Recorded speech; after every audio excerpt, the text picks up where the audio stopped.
Yo guys, since a while we didn't review a patch, patch 14.13, because most of the patches are just shit. That's it. Now let's look through this patch, so plenty of nerfs and buffs. We can visually see it on the screen, these are the nerfs and buffs, and let's get into more detail.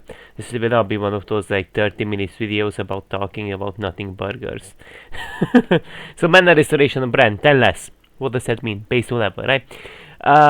So the thing is, he has a very good mana management in lane. This will not affect him at all in the jungle. Just saying that his flexibility is high. He can be flexed a little bit in the other lanes as well, not only jungle. So this will a little bit more so nerf lane in any lanes you play Brand. From the other hand, his point and click damaging ability will get nerfed by a slight. So early on by nothing, later on by 20. Just wanna like they just wanna like nerf his like low skill expression ability, that's point and click. Basically this will deal a little bit less damage, basically AoE damage, which could matter a little bit, because sometimes it's like basically almost like a Liandry or passive tick, 20 damage, so it just simply means that maybe slightly Wave Clear could be affected if he's behind, or more of a, just a fair nerf. Now they are adjusting the Gangplank, so basically he gets actually more slow, that doesn't scare us off crit, which is generally seen as a good thing, because Gangplank got actually converted into this like Bruiser, Trinity Force, whatever, Stellax, I don't even know what Gangplank players build, because they don't even exist anymore. Because the fun build, the crit build doesn't really work well. So like Navori's got that for him. Sheen Essence River, Sheen into Essence River is fucked. So people have to go Trinity Force, and I feel like this will make Gangplank way more annoying, because early on he gets more slow. Then later on he also gets more slow if he doesn't build, obviously crit. So this is generally seen as a good thing for Gangplank players, because so far the champion is whatever, and this will make him a bit more annoying, but it's not like say an insane damage buff or whatever. Gragas' healing is nerfed by 1%. He just so shit to face Gragas, he knocks you back, he slows you, he has damage reduction, his sustain is too high, getting trades you go for, they just feel to be bad. He just has too much damage sustain, so they're toning it a little bit more down. This will affect him in every single lane. But I would say in top lane, if Gragas just ease you and disengages anyways, it doesn't really matter so all that much, unless you actually get to short trade into him. But if you're something like Ribbon, and he just kinda like disengages with his E every time, then it will not affect the matchup all that much, I feel like it's not that big of a nerf. It's still significant.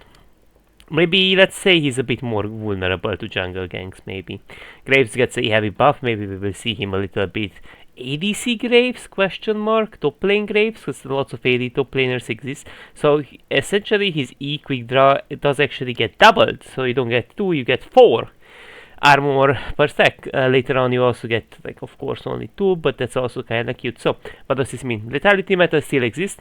People often pick double ADCs, double lethality champs, whatever champs, and so this will actually help him a lot, because currently mages are dominating the jungle, and he does not do super well into mages because he either gets outranged, outkited, which sucks dick. His E only provides armor, so this is not insanely useful into a Karthus, his E armor stacking. So this will generally make him a way more potent duelist. He's uninvadable right now. On top lane, maybe we will see some Graveses, because this could be interesting on top lane as well, because those, now realistically on top you will not get that many stacks, but this will still help him a lot. So especially maybe some mid Graveses, some weird people play mid Graves, and it just kinda like good into lethality assassins that are getting played in mid. Kalista 59 to less 80. This just generally makes her less of a stat checker. Yeah, I really said that out. It makes her less of a stat checker. She's almost like a stat checking ADC, I swear. She only has feed Q, obviously. Her E is not even missable. No, I mean her E, her R, Now, remove minimum non-champion damage 75, so there is no minimum damage anymore, right? Removed non-champion execute threshold 125. Okay, so that's also removed. So I think this will affect her wave clear in general. Non-champion damage cap. The damage cap is also reduced, which generally means she's worse at controlling dragons. She's way slower at getting those down. Which just simply said in general, it will mean that maybe the enemy jungler will have more time to catch up, and maybe just might steal the dragon, baron, whatever. Because Kalista is all about having a good early game and leveraging your mid to late game by getting those raids, by getting those objectives, by threatening to all India enemy champions with your R if they step up, of course. So this will generally be a nerf to her. Fate's got 10 more cooldown. There's not much to say. Holy fuck, but in the late game it will be 120 from 90, which is 30. What the fuck? Okay, this is early on it's not that big, but later on it will matter more because it goes up to 20, 30. So before it used to be 90, now it's 120. What does that mean? Kalista doesn't really build cooldown in general, so it will be 120. And so there are lots of ultimates in the game that are... How much cooldown, guys? There are lots of top laner ultimates that have 110 cooldown, like Mordekaiser Sword, or 100 only. I don't fucking know at this point. Tryndamere Sword is 110, right? Now this will have 120, so she will have less ultimates to peel herself. Less often she'll be able to peel herself or her ally, because you could arguably use it to peel your ally, so this is generally seen as a good nerf. Which just disallows her to either pressure too much or to protect her. I think she's got that, honestly. Low-key. Low-key, she's got that. But you guys get my point. Now, another Karthus nerf. Yeah, I'm kinda busted even after nerf, so it deserves another one. So a little bit it's gonna affect maybe a little bit his jungle clear, perhaps. So what does this Karthus still performing well, particularly in higher levels of play, and reliably scaling into oppressive damage is difficult to avoid, so we're lowering early game clear to... Yep, they say it out. To account for the consistent Blackfire Torch makes him, yep.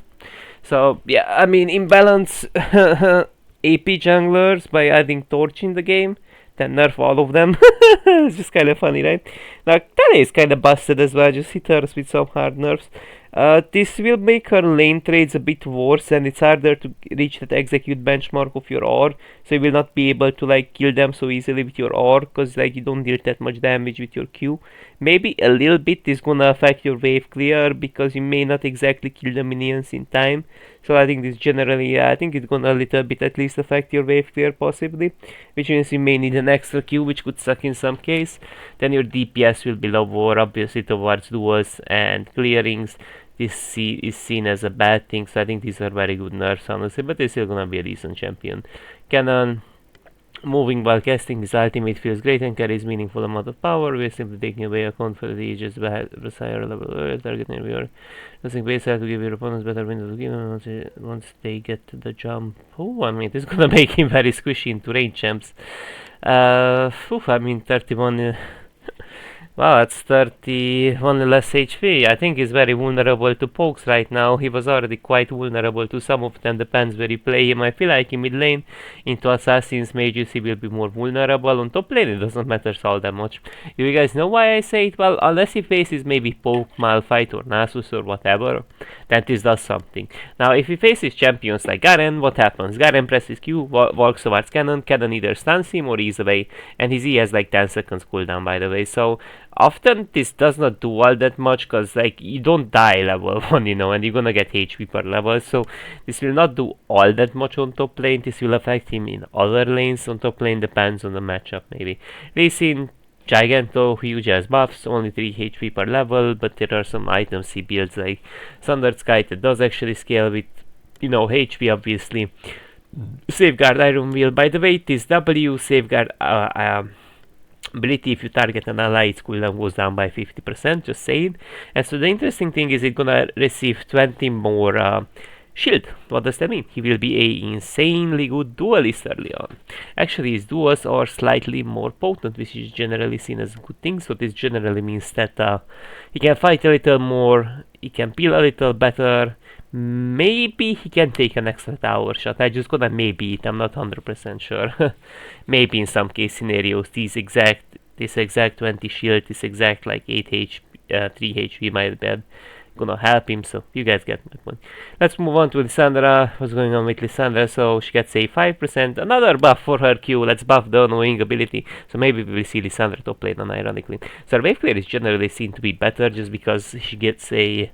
I don't know why do they show the flat stats when they don't change them at all. They just add that 5%, right? Now, Ring of Frost has actually a bigger buff, so it goes down from 12 to 10 and it goes down to 8 as it should, right?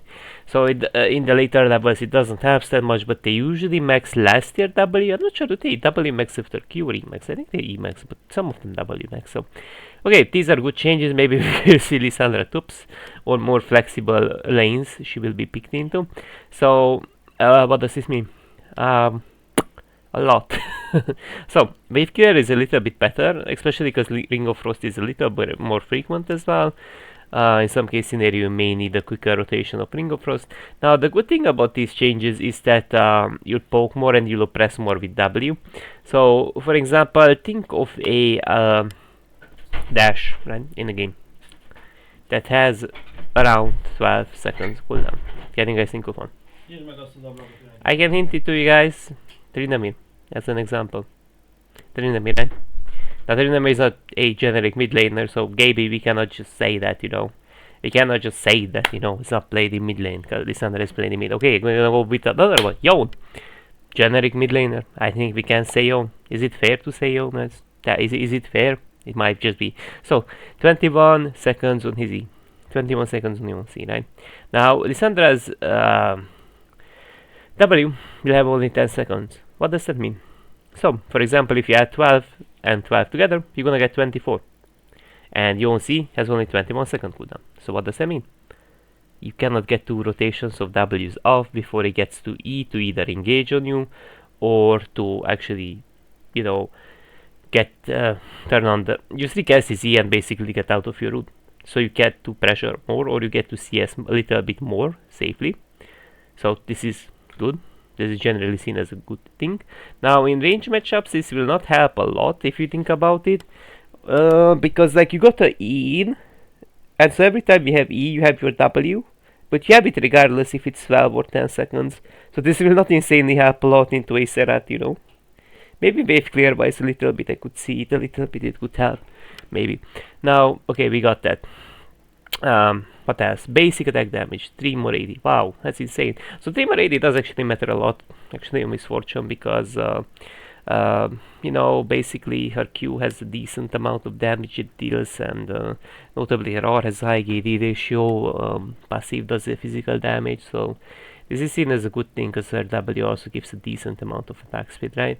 And so this is just makes her a little bit more potent at clearing waves, I do suppose, and you know, just basically duel is gonna be a bit more potent. Now I cannot tell you guys exactly which duel will she win, which she will won't, but maybe her duel is gonna be somewhat better, right? Damage lookout, 5 seconds to 4 seconds, right? So you can actually get that attack speed back faster, which is generally seen as a good thing against poking champs, because you'll be able to get back this W strat, which means that you'll be able to get the mobility to sidestep their spell, so that's a good thing. Upgrade move speed delay goes from 5 seconds to 3 seconds.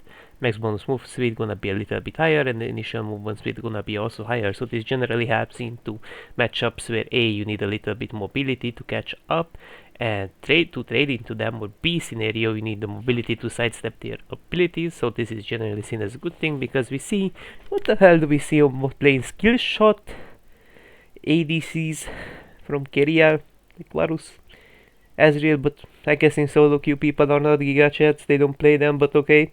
We can also talk about skill shot mages, like Serat, that sometimes Vel'Koz aced up 1k LP guy, plays Vel'Koz support. Okay, but that's just one guy, no one else does it, right? But there are still quite a lot of like skill shot supports that are generally played, so this is seen as a good thing, okay. Orianna for X-Rady, Tinzibit is gonna help her with getting those early plates when she gets to Shal. Just a teensy bit. Wave clear gonna be slightly smoother. I think this will actually help with less hits a lot actually. Poking some melee champs, mainly she's gonna poke melee champs way better with this AD increase, which just allows her to be a bit more dominant in lane. Now 10 more damage, I will not say anything about this, it's just literally like 10 more like extra damage towards minions monsters. It's just nothing much that I should explain about this.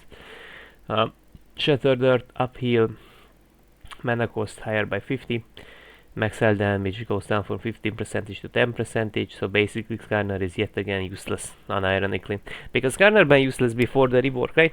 Now he's useless again, because the thing is, well, may not be completely useless, but his passive got nerfed, his Q got nerfed, and that's a lot of percentage damage reduction, right? So top lane Skarner is gutted, which everyone hated, so I mean, who the hell feels bad for that, right? And so the thing is, yep, it lack counterplay. He spams too often his Qs, too much damage, too much everything, so the champion is dog shit again. Perfect, we love that.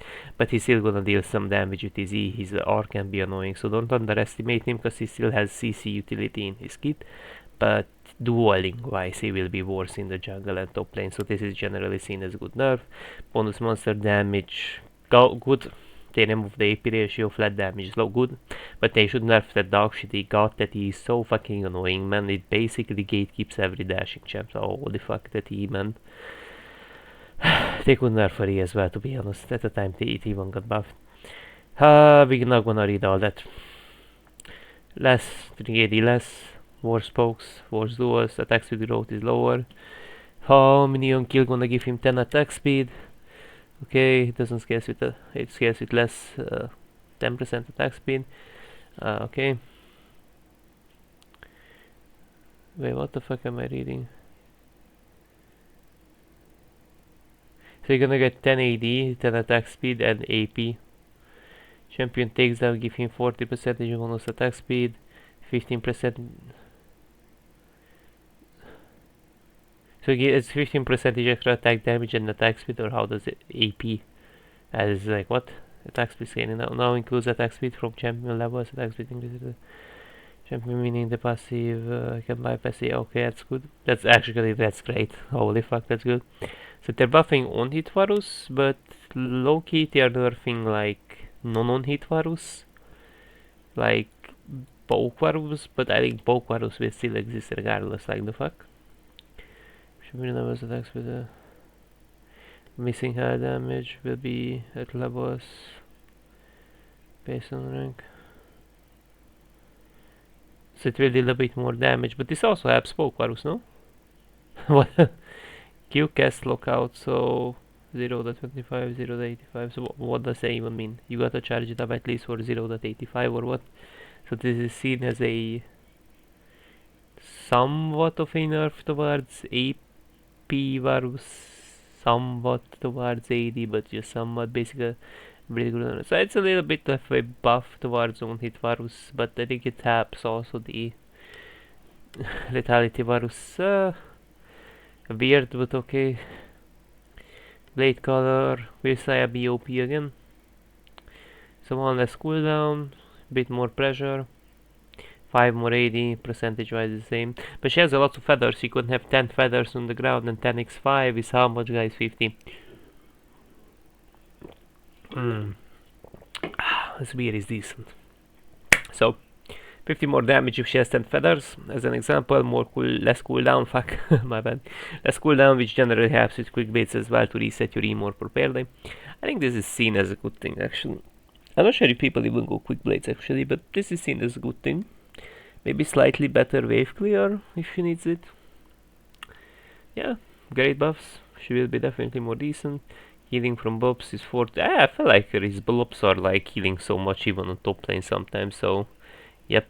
It's just like so dummy how much he sustains. And it's a bit orangey as well, where he's like blobs pop out, so sometimes you pick them up, sometimes you don't, so it's a bit dummy. And you kinda need anti-heal, it feels like.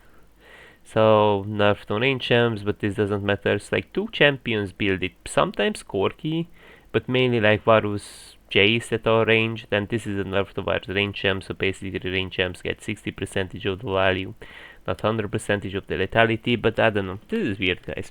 Cause like, does it even fucking matter for Jace? Cause like he could EQ from range form, right? Cause he wants to poke, and he turns into melee form. And suddenly he gets the full lethality value, so what the hell does that even matter, you know? And plus they get also 50 more mobility, so this is sort of a nerf towards like, what the hell, like sometimes Corki, sometimes like, who the hell? I've seen some Graves weirdos building it, but Yomus is just better, honestly. Like, I don't know, there are just better options on Graves, honestly, so I wouldn't necessarily get it on Graves. But I mean, this is a buff towards melee champs, maybe Hecarim a little bit, right? But if they still go lethality, but I mean, yeah, buff towards melee and a little bit of a nerf towards Varus mainly, but Jace doesn't mind it, so I don't know, this is just weird. But it's fine. Dark Harvest, what the hell do we have here? 20 more damage and more frequency, which is generally seen as a good thing, and later on we're gonna deal 30 less damage. I think this is good for assassins because they're kind of dog shit. 20 more damage, 5 less seconds. So what does that mean? So for example, a minute consists of how many seconds, guys? 60, and if you divide 60 by 20 you're gonna get 3, so you get actually per minute one extra, right? You can get one extra electrocute proc exactly. That's good to know. Because, and also there's 20 more damage, so can you imagine, you multiply 3 by how much? 20, and you're gonna get 60, so 60 more damage than normally, and one extra proc, so that's good to know. Recommend the ruse. Replace, I mean, this is just like quality life bullshit thing, so I don't know if this really matters to read. Just basically like different rooms for gonna be recommended, but I don't even use those. I don't even recommend some of them for people. Rank promotion LP update. For a long time ago, after being promoted to the new rank tier such as Silver and Gold 4, players that are on LP anticipate especially when winning at high LP values 90 plus. You're making journeys account LP as normal. Why didn't they do this so far? Promoted a new rank tier, it will be intuitive and true players game by rank journey with inflation we've been doing since 1. You are confident the change won't induce inflation. Imagine if it will though. Free champion rotations for arena, balance adjustments,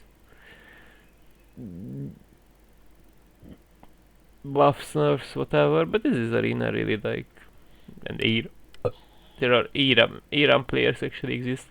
Some new skins, but I could not be bothered about skins, and you shouldn't buy skins either, honestly. Honestly, you should not buy skins, but maybe if like League is your only hobby, but like I don't buy skins regardless. Sometimes I did actually get baited into buying skins because of my shop, you know, the my shop option. Where maybe if they are discounted, you know, like let's be fair, even Faker only recommends them if they are discounted, I would say, but it's like generally speaking, I would not recommend skins only if they're discounted, you know. But I really don't really, I really don't like the ideas of skins, you know, in general, because they don't really give you anything, just like better looks. Okay, but that's it for now, guys. Have a nice day and see you guys in the next video.